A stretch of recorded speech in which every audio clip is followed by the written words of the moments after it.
Hello दोस्तों, अगर आप भी सरकारी नौकरी का तैयारी करते हैं तो अभी आप हमारे चैनल को सब्सक्राइब कर लीजिए, क्योंकि हम आपके लिए लेकर आते हैं जीके जीएस के प्रीवियस ईयर का सीरीज, जिसमें वैसे क्वेश्चन जो बार बार रिपीट होते हैं और जो होने की संभावना बनी होती है, हम वैसे ही क्वेश्चन को लेकर आते हैं। और यहाँ पर आपको एक क्वेश्चन के माध्यम से 10 क्वेश्चन तैयार कराया जाता है फुल डिस्कशन के साथ। तो इसीलिए वीडियो को स्किप ना कीजिएगा, वीडियो में पूरा लास्ट तक बने रहिए, आपको बहुत सारा मजा आने वाला है। चलिए शुरू करते हैं आज का पहला क्वेश्चन। हमारा पहला क्वेश्चन है, थोड़ा सा मैं कलर सेलेक्ट कर लूं।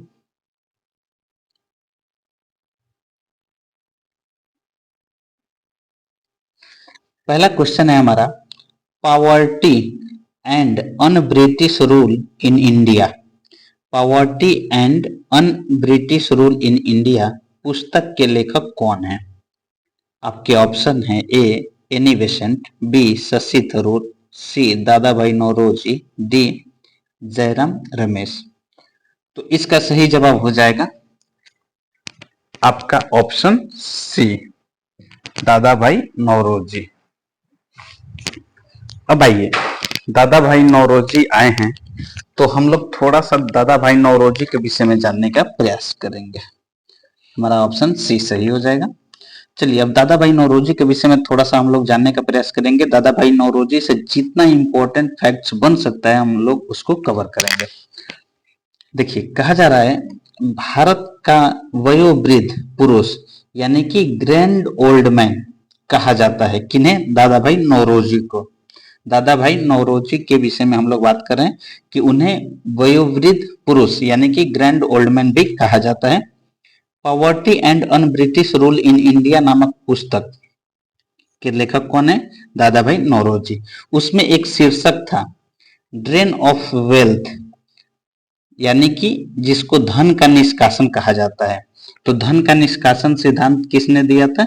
दादा भाई नौरोजी ने। ठीक है, किस पुस्तक में? तो poverty and un British rule in India. कब वो बुक प्रकाशित हुआ था? 1901 में। 1901 में इन्होंने एक पुस्तक लिखा था poverty and un British rule in India, जिसमें एक शीर्षक था ड्रेन ऑफ वेल्थ, यानी कि धन का निष्कासन। तो धन का निष्कासन सिद्धांत भी आपसे पूछा जाता है कि किसने दिया था? तो दादा भाई नौरोजी ने। चलिए, अगला पॉइंट है हमारा 1886, 1893 और 1906 में उन्होंने भारतीय राष्ट्रीय कांग्रेस के वार्षिक सत्र की अध्यक्षता भी की है।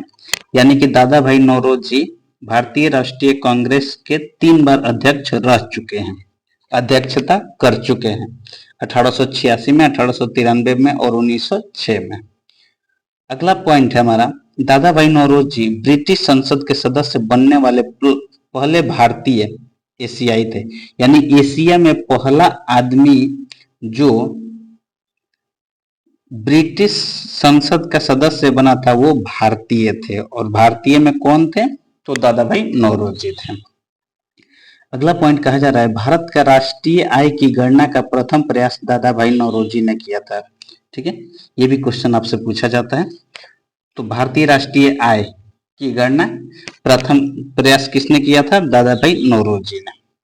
अगला पॉइंट कहा जा रहा है 1867-68 में किया गया था, यानी कि राष्ट्रीय आय की गणना पहली बार 1867-68 में किया गया था, जिन्होंने प्रति व्यक्ति आय कितना 20 होने का अनुमान लगाया था। यानी कि ये दादा भाई नौरोजी का आंकड़ा है कि उस समय उन्होंने प्रति व्यक्ति आय 20 रुपया होने का अनुमान लगाया था।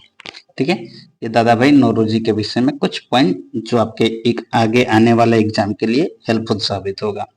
चलिए आगे देखते हैं। अगला क्वेश्चन है हमारा, शांत पेटी किस रेखा के दोनों ओर पाई जाती है? शांत पेटी। ठीक है, आपके ऑप्शन है ए कर्क रेखा, बी भूमध्य रेखा, सी मकर रेखा, डी इनमें से कोई नहीं। तो इसका सही जवाब हो जाएगा आपका ऑप्शन बी, यानी कि भूमध्य रेखा। भूमध्य रेखा को हम लोग विषुवत रेखा भी कहते हैं। ठीक है, याद रखिएगा, हमारा यहाँ पर ऑप्शन बी सही हो जाएगा। भूमध्य रेखा को हम लोग विषुवत रेखा भी बोलते हैं, विषुवत रेखा, और इसी को इंग्लिश में हम लोग इक्वेटर भी बोलते हैं। ठीक है, तो ये भी पॉइंट ध्यान रखिएगा भूमध्य रेखा के विषय में। अब आइए थोड़ा सा हम लोग इसके विषय में जानने का प्रयास करते हैं, आखिर शांत पेटी क्या है।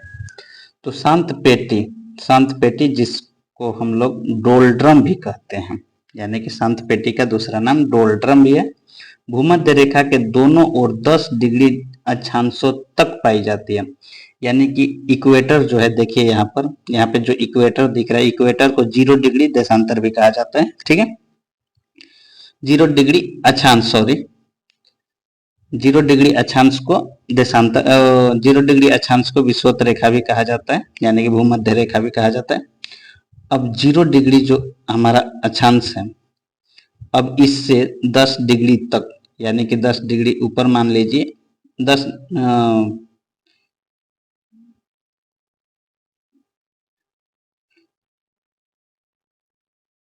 10 डिग्री अक्षांशों का मतलब कि ऊपर 5 मान लीजिए और नीचे 5 मान लीजिए, ठीक है। तो ये इसके ऊपर और नीचे दोनों तरफ पाई जाती है शांत पेटी। अब कहा जा रहा है कि डोलड्रम पेटी में हवाओं की गति कम होने की वजह से वातावरण शांत रहता है। आखिर इसे शांत पेटी क्यों कहते हैं? तो डोलड्रम पेटी में हवा की जो गति होती है वो कम होती है। यानी कि देखिए इधर से जो हवा मोड़, ये एरो देख रहे हैं, ये सब एरो ये मुड़ जा रहा है, ये भी इधर से मुड़ जा रहा है और बीच में खाली जगह बच जा रहा है। तो उस एरिया में हवा का जो गति होता है वो कम हो जाता है। ये जो रेड लाइन देख रहा है, ये रेड लाइन वाला एरिया में हवा की गति कम हो जाती है। तो कम होने के कारण वहां का वातावरण शांत रहता है, इसीलिए इसे शांत पेटी या डोलड्रम कहते हैं, ठीक। चलिए अगला क्वेश्चन है हमारा, निम्नलिखित में किस एक की सीमा कैस्पियन सागर से नहीं लगती है। यानी अगर आपको ये चीज पता चल जाए कि कैस्पियन सागर का सीमा किसके किसके साथ बनता है, तो आप इसमें से छांट सकते हैं आराम से। आपके ऑप्शन है ए कजाकिस्तान, बी आर्मेनिया, सी अजरबैजान, डी इनमें से कोई नहीं। तो इसका सही जवाब हो जाएगा आपका ऑप्शन बी, आर्मेनिया। अब आइए हम लोग इसको मैप के माध्यम से समझते हैं। मैप पर हम लोग देखते हैं, तब समझ में आ जाएगा हम लोग को। देखिए ये है हमारा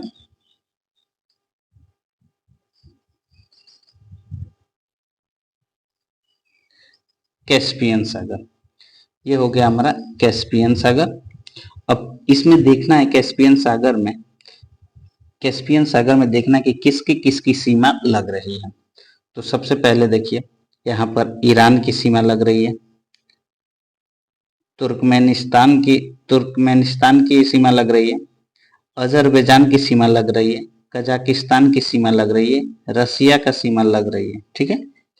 इतना का सीमा लग रही है। अब इसमें से आपको छांटना था, तो ये चीज याद रखिएगा, ये हमेशा क्वेश्चन पूछा जाता है, ठीक है। तो याद रखिएगा रसिया के साथ सीमा साझा करता है, कजाकिस्तान के साथ, अजरबैजान के साथ, तुर्कमेनिस्तान के साथ और ईरान के साथ सीमा साझा करता है। कैस्पियन सागर जो है इतना, यहाँ भी देख लीजिए क्लियर हो जाएगा। देखिए ये कैस्पियन सागर है हमारा, इसमें तुर्कमेनिस्तान यहाँ पर है, कजाकिस्तान यहाँ पर है, रसिया यहाँ पर है, अजरबैजान यहाँ पर है और ईरान यहाँ पर है।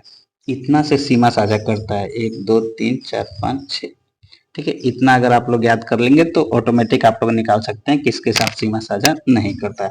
और ये बहुत ज्यादा इंपॉर्टेंट है, कैस्पियन सागर का सीमा, ये बहुत बार पूछा जाता है, तो इसीलिए जरूर इसको ध्यान रखिएगा। चलिए अगला क्वेश्चन है हमारा, निम्नलिखित में कौन सी एक झील तंजानिया एवं युगांडा के बीच अंतरराष्ट्रीय सीमा बनाती है। झील है, तो अब इसको देखें। अब आपके ऑप्शन है ए मलावी, बी चाड, सी विक्टोरिया, डी इनमें से कोई नहीं। तो इसका सही जवाब हो जाएगा ऑप्शन सी, विक्टोरिया। अब विक्टोरिया झील के विषय में हम लोग जानते हैं, तो विक्टोरिया झील का हम लोगों ने ऑलरेडी नाम सुना हुआ है। अब आइए हम लोग विक्टोरिया झील को सबसे पहले मैप पर देखने का प्रयास करते हैं, मैप से क्लियर हो जाएगा। तो देखिए ये लेक विक्टोरिया है। अब इसमें देश देखते हैं,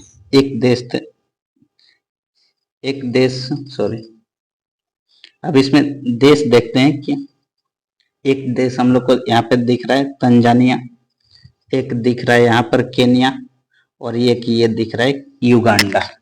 ठीक है, 3 देश हम लोग को दिख रहा है, यानी कि तंजानिया, केन्या और युगांडा के साथ इसका सीमा साझा होता है। कौन सा? विक्टोरिया झील का। ठीक, यहाँ पर देखिए ये दूसरा मैप है, इसमें क्लियर हो जाएगा। एक युगांडा, दूसरा केन्या और तीसरा तंजानिया। ये है हमारा लेक विक्टोरिया, यानी कि विक्टोरिया झील। तो हम लोग को बस ध्यान रखना है कि किसके साथ सीमा साझा करता है। ठीक है, तो युगांडा के साथ, तंजानिया के साथ और केन्या के साथ। तो हमारा ऑप्शन जो था, क्वेश्चन क्या था? क्वेश्चन था किसके साथ सीमा साझा नहीं करता है? तंजानिया और युगांडा के बीच अंतरराष्ट्रीय सीमा बनाता है। ठीक है, तो तंजानिया हम लोगों ने देखा है यहाँ पर तंजानिया, और युगांडा यहाँ पर है। तो कौन सी झील है? तो विक्टोरिया झील है। चलिए अगला क्वेश्चन देखते हैं। अब विक्टोरिया झील आया, थोड़ा सा हम लोग विक्टोरिया झील के विषय में जानने का प्रयास करेंगे, क्योंकि विक्टोरिया झील से क्वेश्चन बनता है।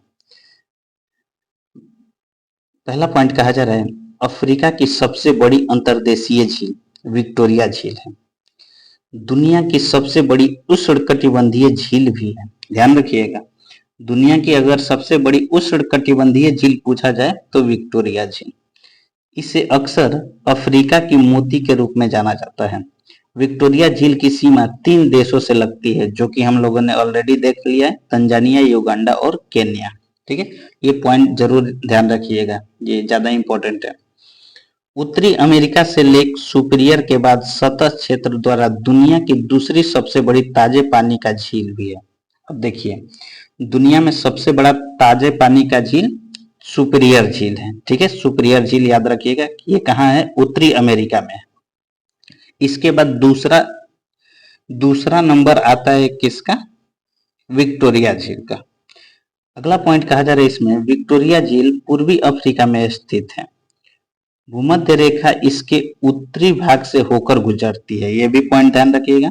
नील नदी विक्टोरिया झील से निकलती है और भूमध्य सागर में मिल जाती है। तो विक्टोरिया झील के विषय में इतना पॉइंट जरूर ध्यान रखिएगा।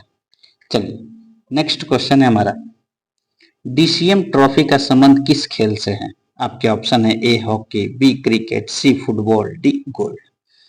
तो इसका सही जवाब हो जाएगा आपका option C, football.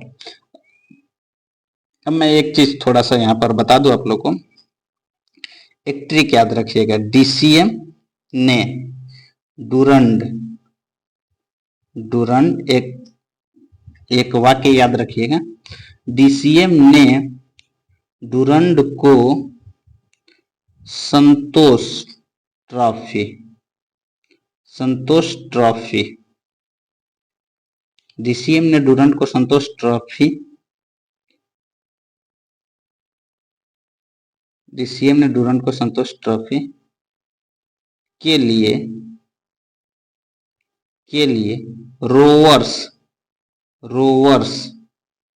Rovers football में फीका किया। यानी कि डीसीएम याद रखिएगा, डूरंड याद रखिएगा, संतोष ट्रॉफी याद रखिएगा, रोवर्स याद रखिएगा, और फीफा एक याद रखिएगा, फीफा।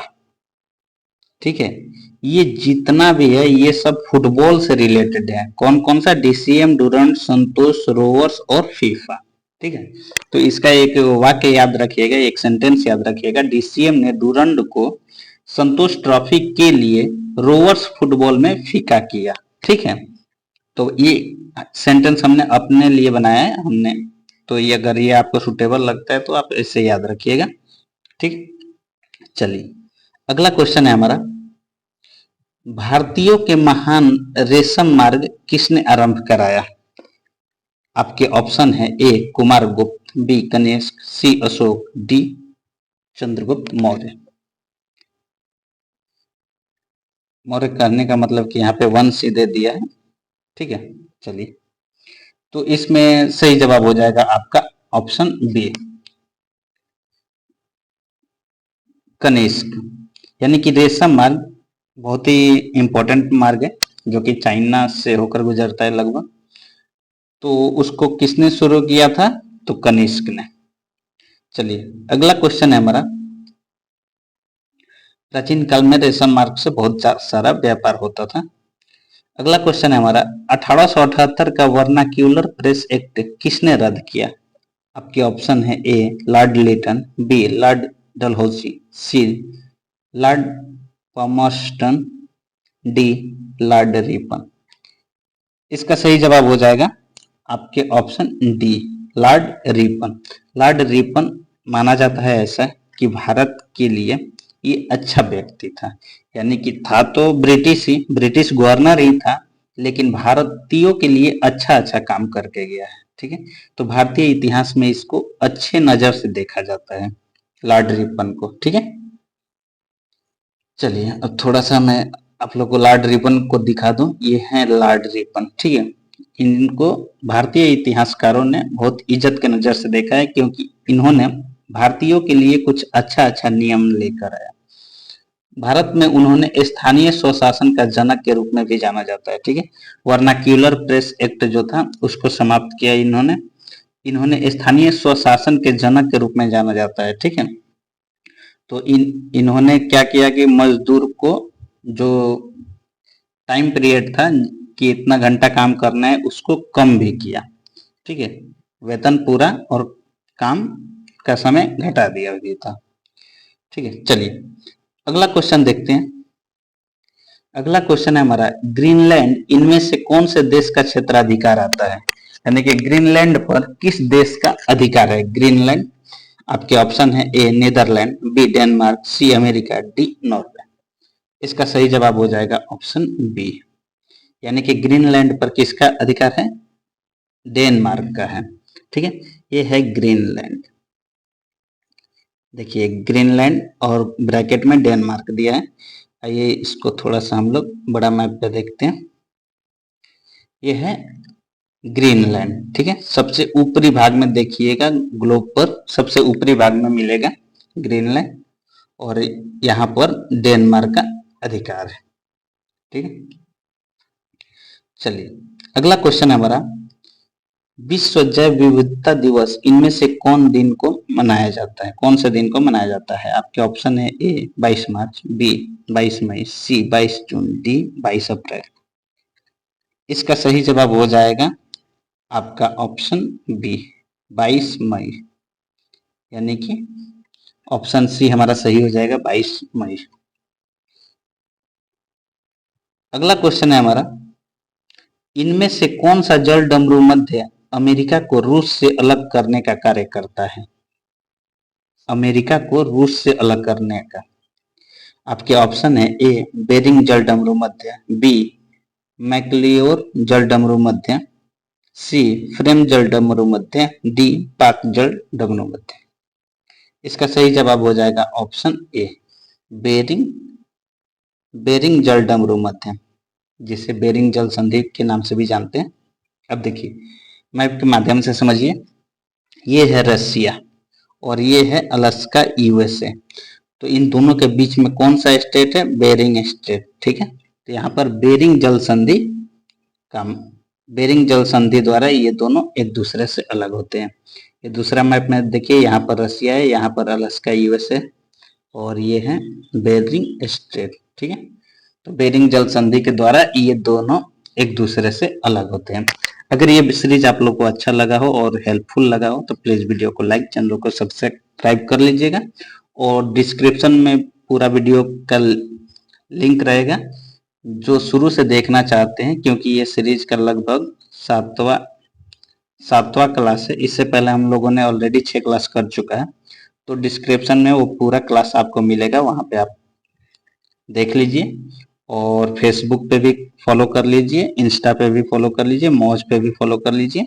सभी सोशल मीडिया पे कुछ ना कुछ आपको देखने को मिलता है, और फुल क्लास जो देखने को मिलेगा वो केवल आपको यूट्यूब पर मिलेगा। ठीक, मिलेंगे नेक्स्ट वीडियो में नेक्स्ट सीरीज के साथ। तब तक के लिए बाय बाय, जय हिंद।